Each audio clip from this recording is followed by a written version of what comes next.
په دې دنیا کې دا د کاغذ نوټ هغه که د دنیا د هر ملک او د هرې خطې خو دا خبره په اتفاق ده که کافر یې که مسلمان یې بغیر له محنته نه ورته میلاویږي.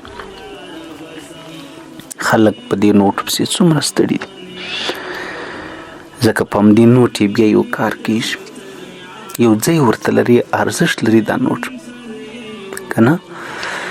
نو عزیزانو د آخرت ښې و ښادۍ، د آخرت نعمتونه، جنت او د الله رضا دومره بې قیمته ده چې بغیر له محنته به ستا په لمن کې درغورځول کېږي. په څومره ځای کې قرآن او رسول الله صلی الله علیه وسلم مبارک په خپل مبارکو ارشاداتو او حدیثو کې خبرداره کړي دي امت والعاقبة للمتقین. د هغې دنیا ښې او ښادۍ څه نعمتونه چې دي، څه عزتونه چې دي، هغه د دې دنیا پرهیزګارانو لره دي، یعنې محنت کوونکو لره دي. تاسو خپله سوچ فکر ورته وکړئ. دا یو دومره ساده خبره ده چې باور وکړئ یو ځیرک او هوښیار ماشوم هم په دې خبره پوهېږي. چېرته به یو ځوان او تورژیرګي یو انسان یو عمر خوړلی کس به څنګه نه به پوهېږي. نو ستاسو خپله خوښه ده.